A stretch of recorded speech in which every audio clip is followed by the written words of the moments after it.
ഇസ്രായേലിലെ വ്യത്യസ്തമായ തക്കാളികളാണ് നമ്മൾ നോക്കുന്നത്. ഈ ഐറ്റത്തിൻ്റെ പേരാണ് ലൊബല്ലോ.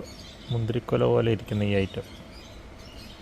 ഇത് പ്രധാനമായിട്ടും സലാഡിനൊക്കെയാണ് ഉപയോഗിക്കുന്നത്. ബ്രേക്ക്ഫാസ്റ്റിനൊക്കെ വെറുതെ കഴിക്കാനും ഉപയോഗിക്കാറുണ്ട്. ഇതിനൊരു ചെറിയൊരു മധുരം കലർന്ന ഒരു ടേസ്റ്റാണ്.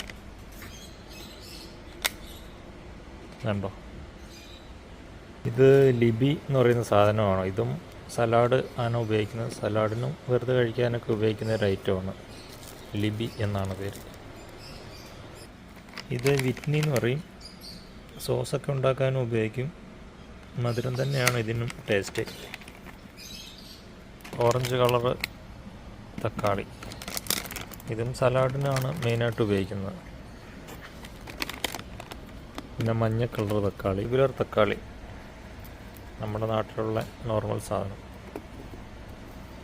ഇവിടെ തക്കാളിയൊക്കെ മുന്തിരി ചെടി പോലെ വള്ളിയിലാണ് കേട്ടോ തക്കാളി. നമ്മുടെ നാട്ടിലെ പോലെ ചെറിയ ചെടികളല്ല. ഇതതിൻ്റെ വേറൊരു ഐറ്റം. തമാർ എന്നാണ് ഇതിൻ്റെ പേര്. ഇത് സോഫി എന്ന് പറഞ്ഞിട്ടൊരു ഐറ്റമാണ്. ഇത് നമ്മുടെ കുടംപുളി പോലെയൊക്കെ ഇരിക്കും. ഇത് സോസ് ഉണ്ടാക്കാനൊക്കെയാണ് ഉപയോഗിക്കുന്നത്.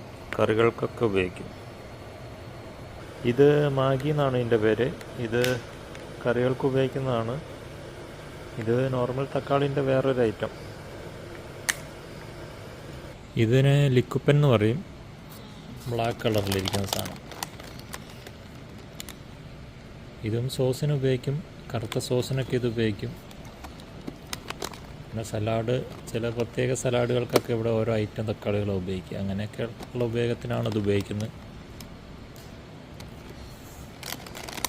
ഇത് പഴുത്ത് വരുമ്പോൾ നല്ല കറുപ്പാവും കേട്ടോ. ഇതിപ്പോൾ കറുപ്പ് പച്ച മാറി കറുപ്പാവുന്നുള്ളൂ. ഇത് ലൊബല്ലോ വിഭാഗത്തിൽപ്പെട്ട ഒരു ഐറ്റമാണ്. ഇതിന് ഇവർ കളർ ചേർത്താണ് ഇതിൻ്റെയൊക്കെ പേര് പറയുന്നത്.